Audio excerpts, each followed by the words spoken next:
Good day everyone. You are welcome to EASYDONE Academy, our JAMB online class. Our subject for today is physics and our topic is measurements and units. Before we go ahead, we have to understand what a physics is. So they are going to look at the definition of physics. So when you say physics as a subject, physics is a quantitative science. When we say quantitative science, it means it deals with what? Figure, numbers, and variables. To describe physical phenomenon accurately, we require measurements, units,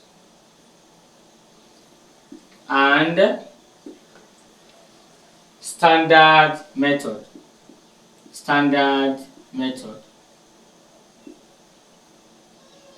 Of expressing results. It means that in physics, we usually take into consideration measurement and unit. And sometimes this measurement may needed to be in standard method, in standard form. Therefore, let's look at meaning of measurement. What is measurement in physics?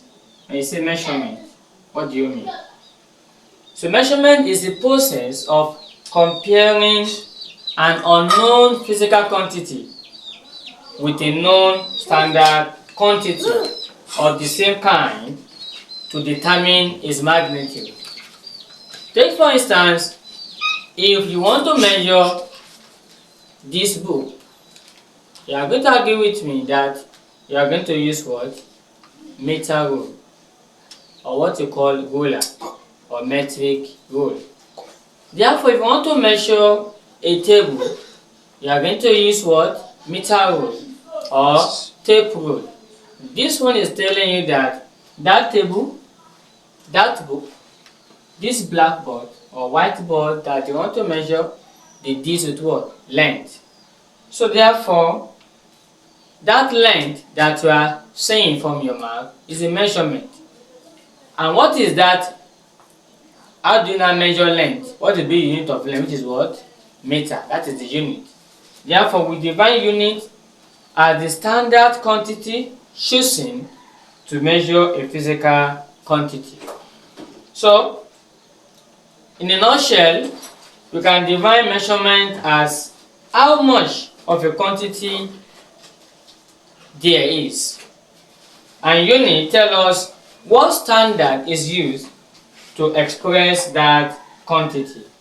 Take for instance, if the length of a rod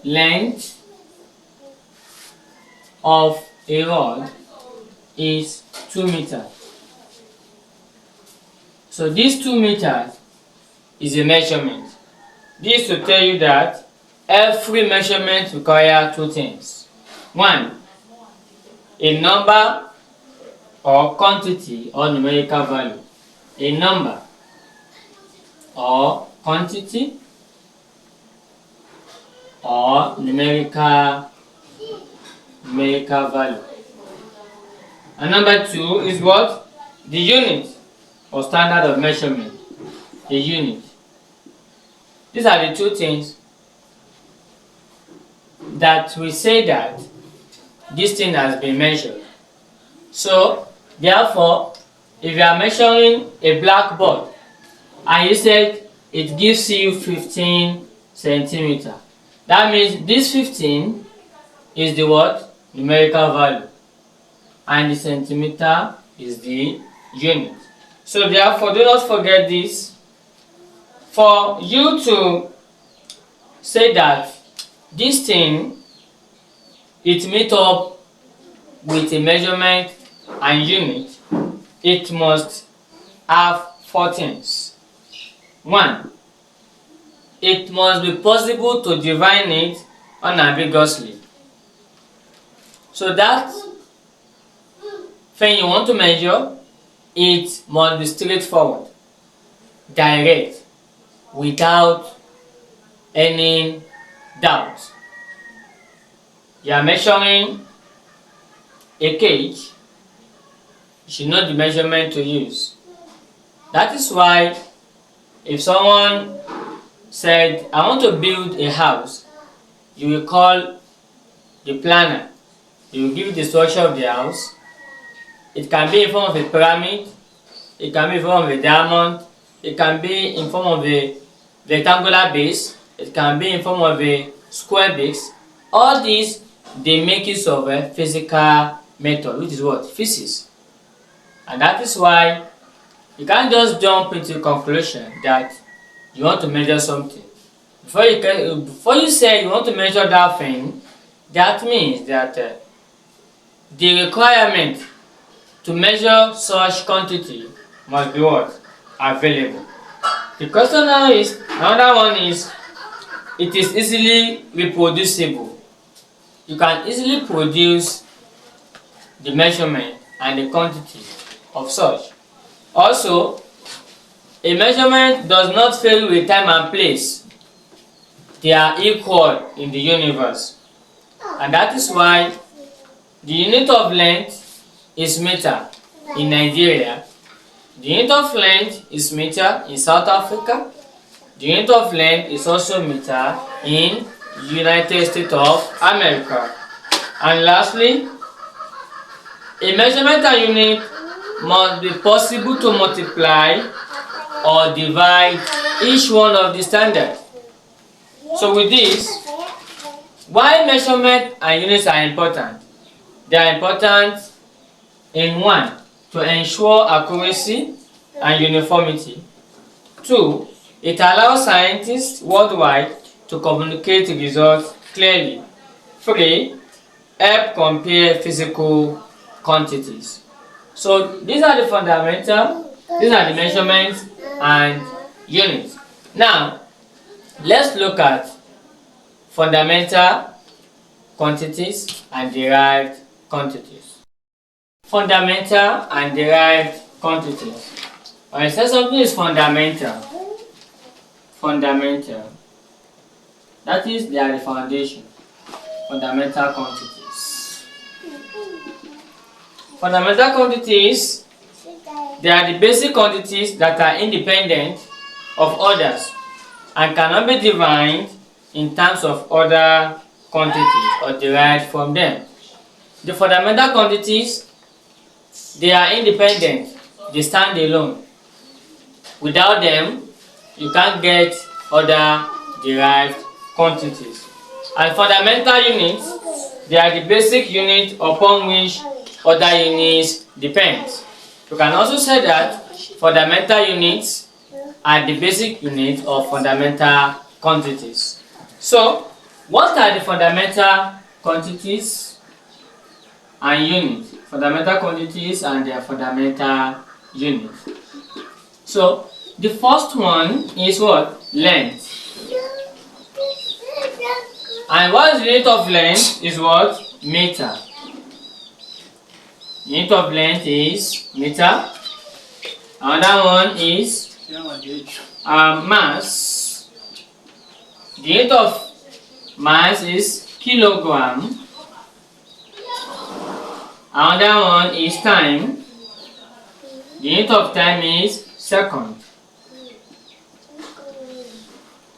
These three, they are referred to as the most important fundamental quantities and units. Others include what? Electric current.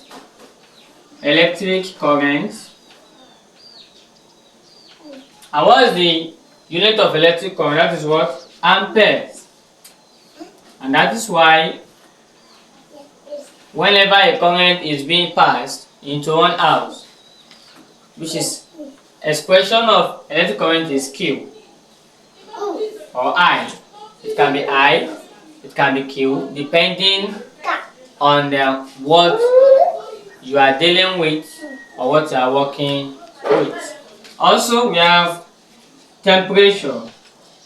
Temperature is also fundamental quantity, and the unit is what? Kelvin. Okay. Another one is amount of substance. amount of substance, and that is measured in what? Mole. Especially in chemistry when you are dealing with concentration. And then the last one under fundamental quantities is luminous intensity. Luminous intensity for light. And that one is measured using what? Candela. Candela, CD. So these are the fundamental quantities and the fundamental units that we do what? We have. So there are so a special thing that we need to look at, and that is what we call SI unit. SI unit stand for System International Unit.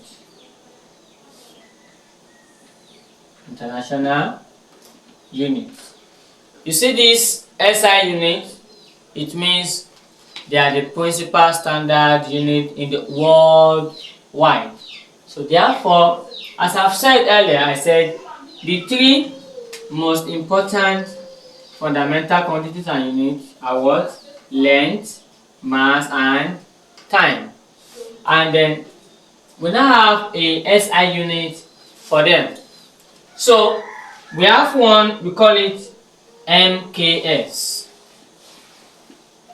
So this M, you'll be looking at what does M stand for. M stands for what? Meter. Which is the what? Unit of what? Length. K stands for kilogram, which is unit of what? Mass. Then S stands for what? Second. Unit of what? Time. LMT. So their SI unit in terms of MKS is what? Meter, kilogram, and what? Second. So we have another one, which is another metric system. We call it CGS. This CGS system stands for what? C stands for centimeter, which is unit of what? Length also. G stands for what? Gram, unit of what? Mass. And S stands for second, unit of what? Time. And then you see these two. A JAMB question usually comes under it that you might likely mix it up. So take note of the differences between MKS and then SCGS. So because of that, whenever you are dealing with a questions under fundamental quantities, you should know the units and their what? Quantity. Length is in meter, mass is in kilogram kg, time is in what? Second. Electric current is in ampere, temperature is in Kelvin, amount of substance mole, luminous intensity is in candela. So before we continue, let's look at multiples and sub-multiples. Multiples and sub-multiples. You really need this for conversion when you are working with physics questions. Deca. Deca means 10 raised to power 1. Hecto, 10 raised to power 2. Kilo, 10 raised to power 3. Mega, 10 raised to power 6. Giga, 10 raised to power 9. Tera, 10 raised to power 12. Peta, 10 raised to power 15. Exa, 10 raised to power 18. Deci, 10 raised to power minus 1. Centi, 10 raised to power minus 2. Milli, 10 raised to power minus 3. Micro, 10 raised to power minus 6. Nano, 10 raised to power minus 9. Pico, 10 raised to power minus 12. Femto, 10 raised to power minus 15. Atto, 10 raised to power minus 18. So when you hear kilometer, you should have known that kilometer is what? Kilometer. So they are dealing with meter now. When we have kilo, 10 raised to power 3. That means kilometer will be 10 raised to power 3 what? Meter. So if you hear nanoseconds, That's what 10 to the power 9 seconds. 10 to the power minus 9 seconds. So these are all the things that we need to memorize as you are working with physics questions. So don't forget this. So because sometimes you might need to convert, especially when you are dealing with a column now. If you see the right 12 nano coulomb, we are dealing with electric current and then potential difference.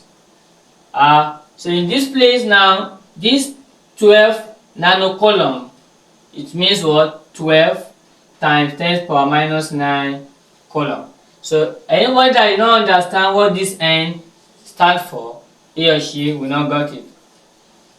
So these are the things that you need to know under these multiples and then sub multiples. So let's look at derived quantities. Derived quantities. So derived, as you know that we discussed about fundamental quantity, we said this one, they are independent, they stand alone, they do not require any other quantity to join them. But derived quantities, from the word derived, they are what? Independent. They depend on fundamental quantities. They are being derived either by multiplying or by dividing two or more fundamental quantities together before you can get derived quantity. Example of a derived quantity is what? Is speed. So a speed now is being gotten from two fundamental quantity, which is what? Distance divided by time. I remember now that what is the fundamental quantity that can stand for distance? That is where dimension will come in. We are going to look at what a dimension is. So in dimension only talk about the three most important fundamental quantities, which are what? Length, mass, and what? And time. What can we use to represent distance in the terms of length, mass, and time? That is what? L. So this one will be length over time. So what is the unit of length? Meter. What is the unit of time? Second. So we can say that the unit of speed is meter per seconds or meter per second. That is it. So you can get their unit from their different variables. Another derived quantity is what? Is acceleration. Acceleration is what? Change in velocity over time. So you can say that acceleration is velocity all over time. So what is the unit of acceleration? The unit of velocity is what? Meter per seconds. The unit of time is what? Seconds. And since you're having seconds, 2 seconds, that would be what? Meter per second square or meter per second square. That is another derived quantity. Okay? Another one is velocity itself. Is a derived quantity because velocity is what? Displacement divided by time. What is the unit of displacement? Just like a distance, which is what? Meter per seconds. Another derived quantity is what? Force. What's force? You force something, you push it, you add power to it. I get him now. So if you put on a bowl, you put on this book on your head, you are not moving, so you've not done any work. I get him now. So until you move, that is force times distance, that is work. But what is force itself? A force is mass times acceleration. Mass times what? Acceleration. That is the quantity, that body you are holding, how weight is it? The weight, the stuff it contains in the body is what they call mass. So what is the unit of mass? Mass is what? Kg, kilogram. And what is the unit of acceleration meter per second square. So this kilogram meter per second square is also called what? Newton. And that is why whenever you see a question under force, you can write 10 Newton. So another unit of force is kilogram meter per second square. Don't just have one face when you are saying a question. If a question is being required and you were given and did not put Newton there, it means you are going to use kilogram meter per second square. Another one is pressure. Pressure. You are applying force to something. What is pressure? Pressure is what? Force over area, which is divided from force divided by area. So what is the unit of force? As we said what? Newton. What is the unit of area? Meter square. What is now the unit? That will be Newton per meter square. So there are so many derived quantity that we have. Depends on how you are being serious with this your physics, fundamental quantity and derived quantity. Don't take them with a levity hand because they are the foundation. If you don't understand them, it's going to give you problem along the way. So with this, let me quickly talk about dimension, and that is where we are going to understand this dimension. When we say dimension, all what we need to do is how to express our given questions into form of what? Length, mass and time. Here now we are not asking units. We are not asking units. They can ask you what is the dimension of force now. Dimension of what? Force. The first thing is, what is the formula for force? You say force is mass times acceleration. Is mass among LMT? Yes, so M will be there. Multiplied by acceleration is not here. But acceleration can be given as velocity over time. So that means this one can be changed to what? mv t raised power minus 1. And then our v is not here also. We can break our v. So our v will now be m. We have t raised power minus 1. Then v is what? L over t. Isn't it? And that will give us m t raised power minus 1. L t raised power minus 1. So we have 2t. So you can have them together. That will be m L t raised power minus 2. That is how to get dimension of a given question. When you are asked to find the dimension of a given question, just make sure you reduce them to length, mass, and time. That is like this one now. Your answer is something like saying m raised power 1, L raised power 1, t raised power minus 2.